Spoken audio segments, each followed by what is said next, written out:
सोलापुरात मुरारजी पेठेतील जुनी mill compound समोर एका चारचाकी वाहनाचा अचानक स्फोट झाल्यानं एक व्यक्ती गंभीररित्या जखमी झाली आहे। मुरारजी पेठेतील जुनी मिल कंपाऊंड समोर उभ्या असलेल्या MH45N8413 या स्विफ्ट डिझायर चारचाकी गाडीत अचानक झालेल्या स्फोटामुळे एक जण गंभीररित्या जखमी झाला।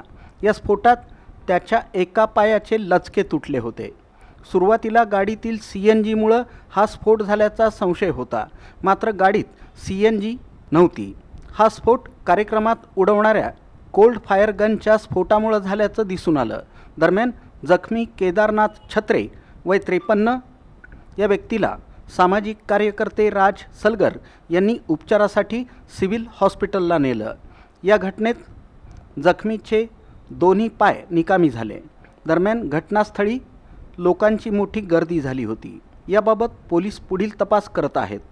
दरम्यान घटनास्थळी पोलीस उपायुक्त विजय कबाडे यांनी प्रत्यक्ष भेट देऊन पाहणी केली।